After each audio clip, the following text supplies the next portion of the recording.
ಹಳೆ ಕೇಸನ್ನ ಆಮೇಲೆ ಈಗ ಸೋನಿಯಾ ಗಾಂಧಿ ಮತ್ತು ರಾಹುಲ್ ಗಾಂಧಿ ಅವ್ರನ್ನ ಖುಷಿ ಪಡಿಸೋಕೆ ರಾಮ ಮಂದಿರ ವಿರೋಧ ಮಾಡ್ತಾ ಇದ್ದಾರೆ ಅಂತ ಹೇಳ್ತಾರೆ ಜೋಶಿ ಅವರು ಹೇಳಿದ್ರು. ನೋಡಿ,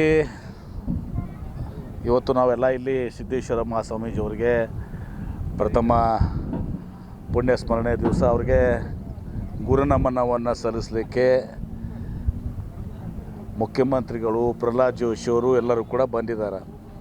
ನಾಡಿನ ಎಲ್ಲ ಪೂಜ್ಯ ಮಠಾಧೀಶರು, ಸುತ್ತೂರು ಶ್ರೀಗಳು, ಸಿರಿಗೆರೆ ಶ್ರೀಗಳು, ಬಾಲ್ಕಿ ಶ್ರೀಗಳು, ಹೀಗೆ ಅನೇಕ ಶ್ರೀಗಳೆಲ್ಲನೂ ಕೂಡ ಇವತ್ತಿನ ದಿವಸ ಬಂದಿದ್ದಾರೆ. ಈ ಸಂದರ್ಭದಲ್ಲಿ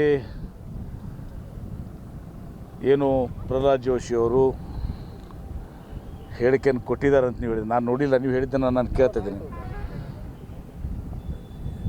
ಕಾಂಗ್ರೆಸ್ದು ಇಸಿಸ್ ಮಾದರಿ ಸರ್ಕಾರ ಅಂಥೇಳಿ ಆಡಳಿತ ನಡೆಸ್ತಾ ಇದೆ ಅಂಥೇಳಿ ಕಳೆದ 5 ವರ್ಷ ಪ್ರಹ್ಲಾದ್ ಜೋಶಿ ಅವ್ರಿಗೆ ಹೇಳಿ, ಕಳೆದ 5 ವರ್ಷ ಯಾವ ರೀತಿ ಸರ್ಕಾರ ಇವ್ರು ನಡೆಸಿದರು. ಹಿಜಾಬು, ಹಲಾಲು, ಅಜಾನು ಅಷ್ಟೇ ಅಲ್ಲ, ಬರೀ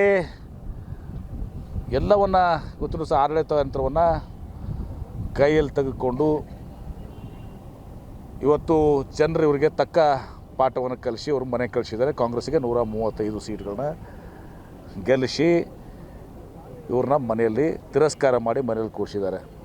ನಮ್ಮ ಕಾಂಗ್ರೆಸ್ ಪಕ್ಷ ಇವತ್ತಿನ ದಿವಸ ಸಿದ್ಧಾಂತ ಬಸವಣ್ಣವರು ಬಸವಾದಿ ಶರಣರ ಸಿದ್ಧಾಂತ ಮತ್ತು ಇದು ಸರ್ವ ಜನಾಂಗದ ಶಾಂತಿಯ ತೋಟ ಇರಬೇಕು ಅಂತೇಳಿ ರಾಷ್ಟ್ರಕವಿ ಕುವೆಂಪು ಅವರು ಹೇಳಿದಾರೆ. ಆ ಒಂದು ಸಿದ್ಧಾಂತವನ್ನು ಇಟ್ಕೊಂಡಂಥವ್ರು ಬಸವಣ್ಣವರ ಸಿದ್ಧಾಂತಗಳೇನಿತ್ತು, ಎಲ್ಲ ಜಾತಿ ಧರ್ಮಗಳನ್ನ ಸರಿಸಮಾನವಾಗಿ ಕಾಣುವಂಥದ್ದು, ಶೋಷಿತರನ್ನ, ಹಿಂದುಳಿದವ್ರನ್ನ, ಬಡವರನ್ನ ಎಲ್ಲರನ್ನೂ ಕೂಡ ಇವತ್ತು ನಾವು ಕೊಟ್ಟಂಥ ಯೋಜನೆಗಳು ಎಷ್ಟಿದ್ದಾವೆ ರೈತರ ಸಲುವಾಗಿ. ಅನ್ನಭಾಗ್ಯ, ಬಡವರಿಗೆ ಅನ್ನಭಾಗ್ಯ ಯೋಜನೆ, ಕ್ಷೀರಭಾಗ್ಯ ಯೋಜನೆ, ಈಗ 5 ಗ್ಯಾರಂಟಿಗಳ ಮೂಲಕ ಇವತ್ತು ಜನರಿಗೆ ನಾವು ಬಡವರಿಗೆ ಇವತ್ತು ಸಹ ಸಹಾಯಕ್ಕೆ ಬಂದಿದ್ದೀವಿ, ಮಹಿಳೆಯರಿಗೆ ಸಹಾಯಕ್ಕೆ ಬಂದಿದ್ದೀವಿ.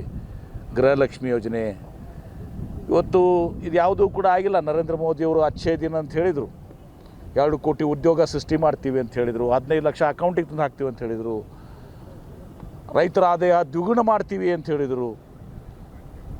ಬಹುಶಃ ಇದ್ರ ಬಗ್ಗೆ ಪ್ರಹ್ಲಾದ್ ಜೋಶಿಯವರು ಉತ್ತರ ಕೊಡಬೇಕು. ಇಲ್ಲಿ ನಮ್ಮ ರಾಜ್ಯದಲ್ಲಿ ಎಲ್ಲ ಧರ್ಮದವ್ರನ್ನ, ಎಲ್ಲ ಜಾತಿಯವ್ರನ್ನ ಸರಿಸಮಾನವಾಗಿ ಕಾಣುವಂಥದ್ದು ಮತ್ತು ಯಾರೇ ತಪ್ಪು ಮಾಡಿದರೂ ಕೂಡ ಆ ತಪ್ಪಿಸ್ತಾರೆ, ಅದು ಹಿಂದೂಗಳಿರ್ಬೋದು, ಮುಸಲ್ಮಾನರಿರ್ಬೋದು, ಸಿಖ್ರಿರ್ಬೋದು, ಬೌದ್ಧರಿರ್ಬೋದು, ಅಥವಾ ಯಾವುದೇ ಜಾತಿಯವರು ಇರ್ಬೋದು, ಯಾವುದೇ ಪಕ್ಷದವ್ರು ಇರ್ಬೋದು. ಕಾಂಗ್ರೆಸ್ ಪಕ್ಷದವ್ರು ಯಾರಾದರೂ ತಪ್ಪು ಮಾಡಿದರೆ ಅವ್ರ ಮೇಲೂ ಕೂಡ ನಿರ್ದಾಕ್ಷಿಣ್ಯವಾಗಿ ನಾವು ಕ್ರಮ ಕೈಗೊಳ್ತೀವಿ. BJP ಅವ್ರು ತಪ್ಪು ಮಾಡಿದ್ರೆ ಅವ್ರ ಮೇಲೆ ನಿರ್ದಾಕ್ಷಿಣ್ಯವಾಗಿ ಕ್ರಮ ಕೈಗೊಳ್ತೀವಿ. ಇದು ನಮ್ಮ ಆಡಳಿತ. ಇದು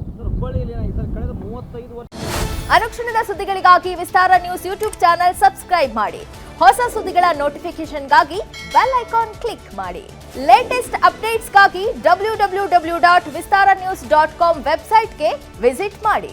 ಅಂಗೈಯಲ್ಲೇ ಜಗತ್ತಿನ ಸುದ್ದಿ ತಿಳಿಯಲು ವಿಸ್ತಾರ ನ್ಯೂಸ್ ಕನ್ನಡ ಆಪ್ ಡೌನ್ಲೋಡ್ ಮಾಡಿ.